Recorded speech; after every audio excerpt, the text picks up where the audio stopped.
For centuries, global trade has been defined by maritime routes, with key choke points dictating the flow of goods in geopolitics. The Suez Canal, the Strait of Malacca, the Panama Canal, these narrow passages have held immense power, granting influence to those who control them and vulnerability to those who rely upon them. However, a monumental multi-trillion-dollar undertaking in East Africa is poised to fundamentally rewrite this ancient script, creating a land-based alternative that will redefine global commerce, Africa's Grand Corridor project. This isn't a mere infrastructure upgrade. It's a geopolitical pivot point in the making, a conscious effort to redirect vast swaths of international trade away from traditional maritime routes, with profound implications for every major power.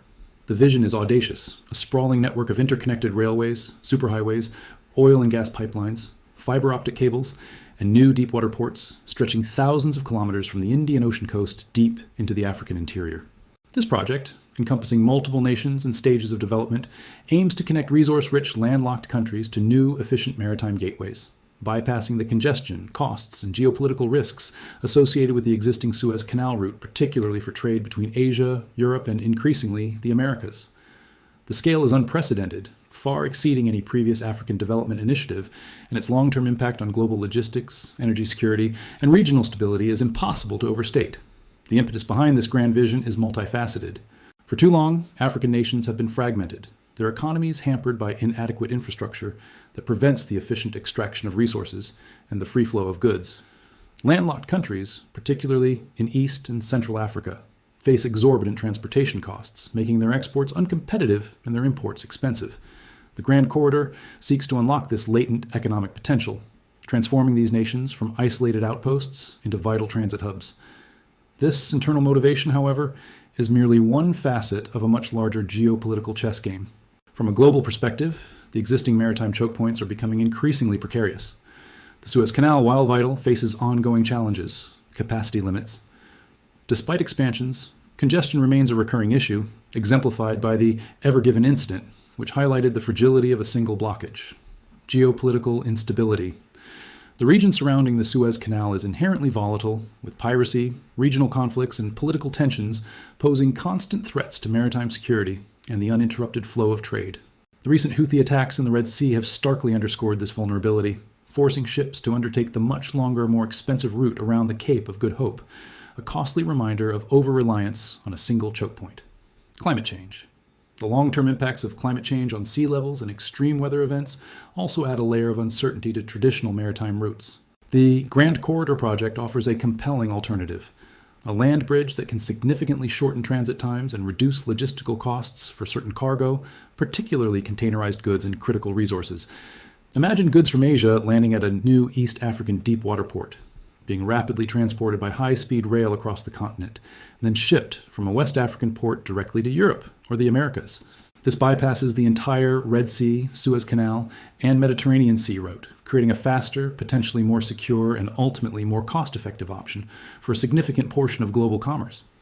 The sheer ambition of this project has attracted immense interest and investment from global powers. China, with its Belt and Road Initiative, BRI, has been an early and significant financier, recognizing the strategic importance of African infrastructure. Other players, including the European Union, the United States, and various Gulf states, are now scrambling to secure their own stakes, understanding that the control or influence over this emerging trade artery will confer immense geopolitical leverage for generations to come. This scramble for influence in the Grand Corridor is not just about economic opportunity. It is about shaping the future of global trade and securing access to critical resources and markets in a rapidly changing world order. The next Suez is not just being built, it is being fought over long before its completion. The sheer scale and complexity of Africa's Grand Corridor project necessitate an unprecedented level of international investment and collaboration, making it a hotbed of geopolitical competition. This is no longer merely an African development story, it's a global power play, with major nations vying for influence over what promises to be one of the most significant trade arteries of the 21st century. The funding, technology, and expertise pouring into East Africa reflect a calculated scramble to secure future economic and strategic advantages. China's early strategic dominance. China has been the trailblazer in recognizing and investing in Africa as infrastructure potential. Its Belt and Road Initiative, BRI, provided the initial impetus and significant capital for numerous foundational projects that now form part of the broader Grand Corridor vision. Chinese state-owned enterprises have built railways, ports, and power plants across East Africa, often in exchange for resource access or long-term concessions. Strategic rationale.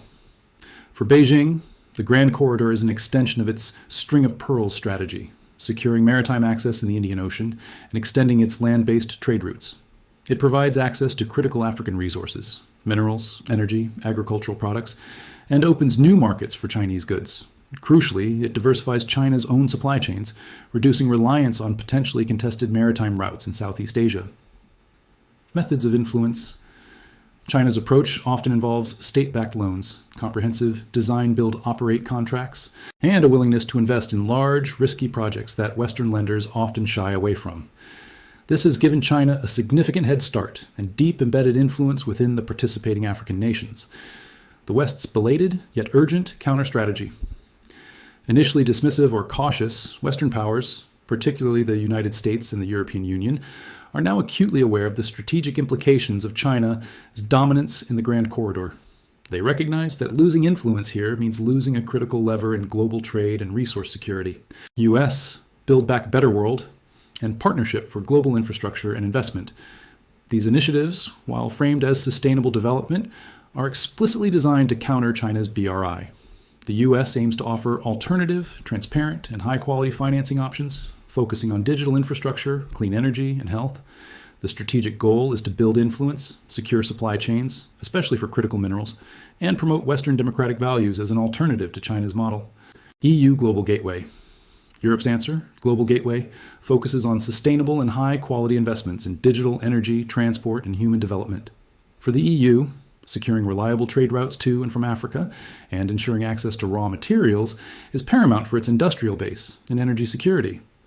The Grand Corridor offers a new pathway to bypass existing choke points. Other key players and their stakes. Gulf states, UAE, Saudi Arabia, Qatar. These nations, with their immense sovereign wealth funds, are investing heavily in African infrastructure, logistics, and port development. Their interest lies in diversifying their own economies, establishing new trade links, and expanding their regional influence, leveraging their strategic location between Asia and Africa. India. As a rising economic power, India views the Grand Corridor as vital for its own trade, energy security, and access to African markets and resources. It often partners with Western nations, e.g. in the I2U2 group with Israel, UAE, and US, to advance its infrastructure interests. Japan and South Korea. These technology and manufacturing powerhouses are also keen to secure reliable access to African resources and participate in high-tech infrastructure development within the corridor. The scramble for resources and digital dominance beyond physical infrastructure, the geopolitical competition extends to critical minerals. The Democratic Republic of Congo, DRC, and other East African nations are rich in cobalt, copper, lithium, and rare earth elements, vital for electric vehicles, renewable energy, and advanced electronics. Control over the Grand Corridor means privileged access to these crucial inputs. Digital infrastructure. The fiber optic networks woven into the corridor are equally important. Control over digital backbone infrastructure offers significant advantages in data flow, surveillance capabilities, and influence over emerging digital economies. Energy pipelines.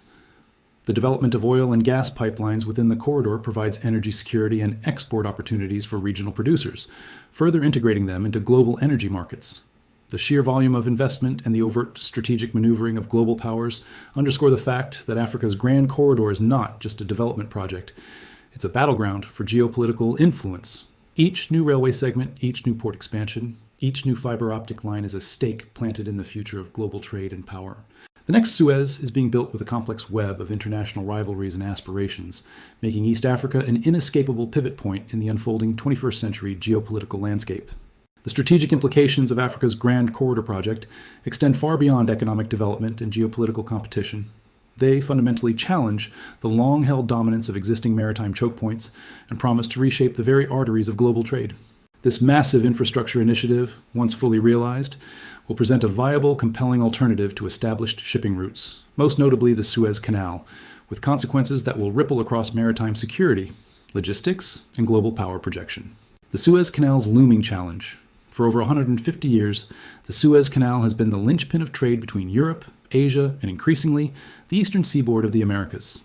Its strategic importance has been immutable. However, the Grand Corridor's emergence offers a direct, land-based bypass for a significant portion of traffic, posing an unprecedented challenge: reduced transit times. For specific cargo, particularly high-value containerized goods and time-sensitive materials, the land bridge across East Africa could offer a faster transit time compared to the congested and sometimes delayed Suez route. Goods could be offloaded at a new deep water port on the Indian Ocean, rapidly transported by high-speed rail to a West African port, and then loaded onto ships bound for Europe or the Americas. This bypasses the entire Red Sea, Suez Canal, and Mediterranean Sea. Cost efficiency, long-term. While initial capital expenditure is massive, the long-term operational costs, reduced insurance premiums due to bypassing piracy zones, and increased reliability could make the Grand Corridor a more cost-effective option for certain freight. The recent Houthi attacks in the Red Sea have dramatically increased insurance costs and transit times for ships using the Suez, making the land alternative even more attractive. Diversification of risk, the ever given. Incident in the Suez and the recent Red Sea aggressions highlighted the extreme vulnerability of relying on a single narrow choke point. The Grand Corridor provides an alternative, allowing global shipping to diversify risk and maintain flow even if traditional routes are disrupted by natural disaster, conflict, or deliberate blockage. This resilience is a powerful selling point, reshaping maritime security and naval power. The shift in trade routes will inevitably impact maritime security strategies and naval deployments. Decreased reliance on Red Sea Mediterranean naval presence. If a significant portion of global trade bypasses the Suez, the strategic importance of a large naval presence in the Red Sea and Mediterranean Sea might diminish for protecting commercial shipping. Resources could be reallocated. Increased importance of East and West African coasts. Conversely, the new deepwater ports along the East and West African coasts will become vital nodes. Naval powers will likely increase their presence in these regions to protect the new trade arteries, secure critical infrastructure, and project influence. This could lead to new naval bases and alliances, shift in anti-piracy efforts. Piracy in the Gulf of Aden has traditionally been linked to the Red Sea route. A bypass could shift piracy threats or reduce the intensity of current efforts in those zones, while potentially creating new security challenges along the new African transit points.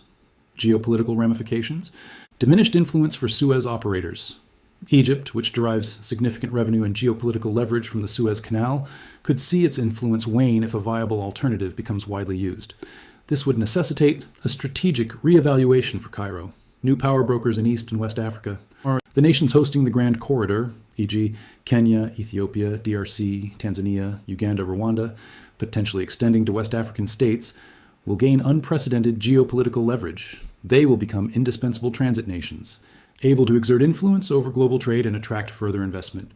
This elevates their standing on the world stage. China's extended reach. With its significant investment in the Grand Corridor, China will solidify its economic and strategic footprint across the African continent, extending its string of pearls inland and enhancing its ability to project power and secure resources without sole reliance on traditional sea lanes. This provides a direct land route to Europe for certain goods, bypassing traditional sea routes entirely. The Grand Corridor project isn't just about constructing roads and railways, it's about engineering a new global trade architecture. By offering a compelling alternative to existing choke points, it will force a strategic reevaluation for every major trading nation and naval power. The next Suez is emerging not from a narrow waterway, but from the vast, resource-rich heart of Africa, promising to redefine logistical efficiency, strategic vulnerability, and the very pathways of global commerce for the next century. The emergence of Africa's Grand Corridor project as a global trade alternative is inextricably linked to the continent's immense, largely untapped resource wealth. This multi-trillion-dollar infrastructure push is not simply about redirecting goods. It is a calculated strategic maneuver to secure and control access to the critical minerals, energy resources, and agricultural potential that will fuel the 21st century global economy. East Africa is set to become an indispensable resource nexus, turning the corridor into an inescapable geopolitical pivot point where access to raw materials is paramount. Critical minerals, the new gold rush, East and Central Africa, particularly nations like the Democratic Republic of Congo, DRC, Tanzania, and Zambia, sit atop vast reserves of minerals vital for the modern technological age. Cobalt, essential for EV batteries and superalloys. The DRC produces over 70% of the world's cobalt. Copper, crucial for electrification, renewable energy, and electronics. The Copperbelt region, DRC, Zambia, is one of the richest in the world.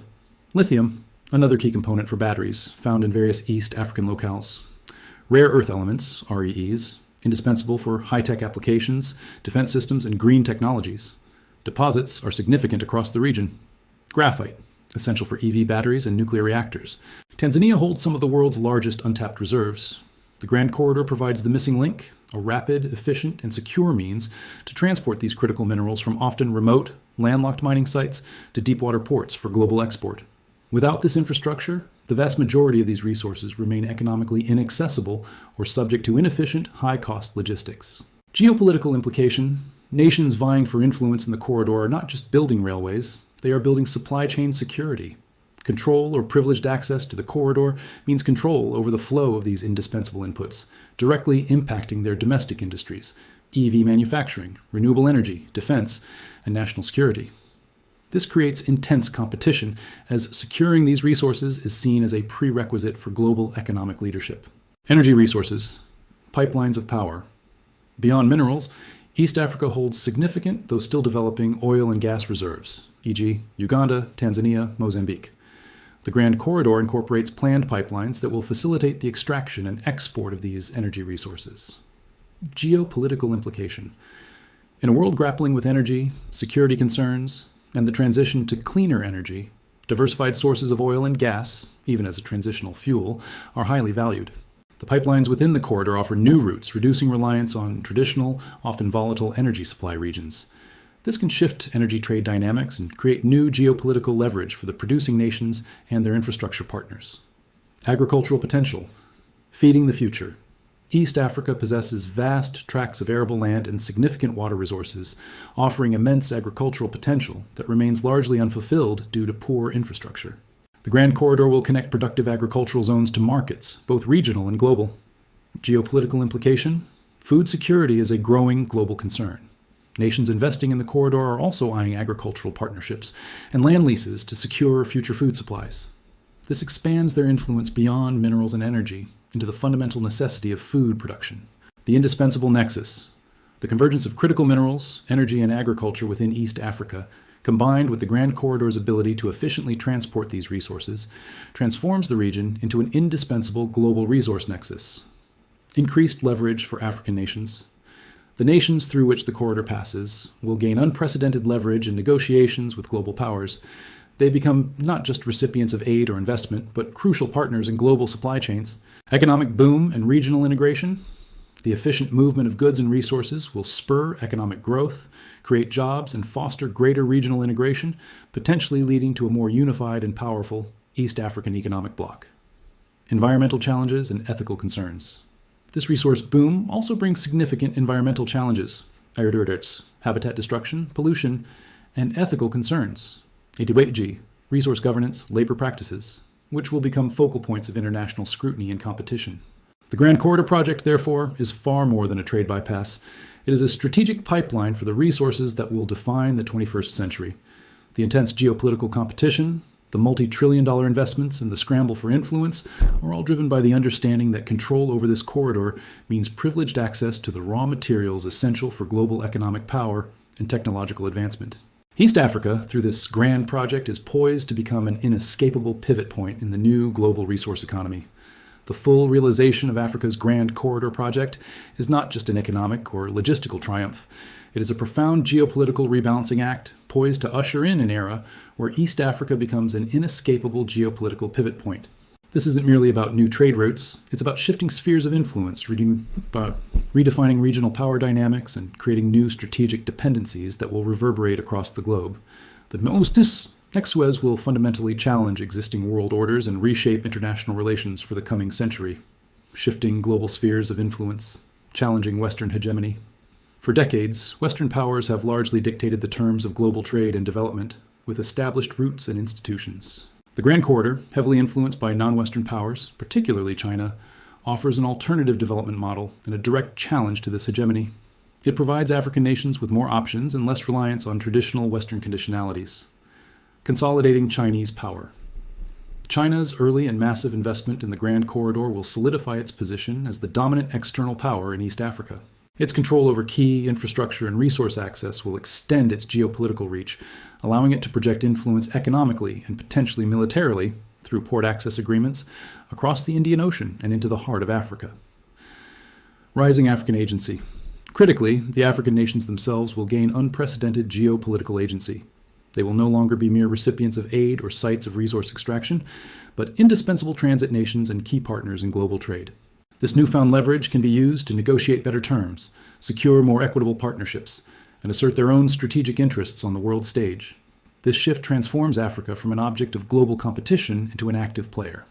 Redefining regional power dynamics, emergence of regional hegemons. Nations like Kenya, Ethiopia, and Tanzania, which serve as critical nodes or primary beneficiaries of the Grand Corridor, are poised to become regional hegemons. Their economic prosperity, enhanced infrastructure, and increased trade volumes will grant them greater influence over their neighbors and within African continental bodies. Increased cross-border interdependence and tensions. While promoting regional integration, the project also creates new interdependencies that can be sources of tension. Control over railway lines, pipeline tariffs, or port access could become points of contention between cooperating nations, necessitating robust regional governance mechanisms. New security alignments, protecting the vast infrastructure of the corridor and the flow of trade and resources through it, will necessitate new security arrangements.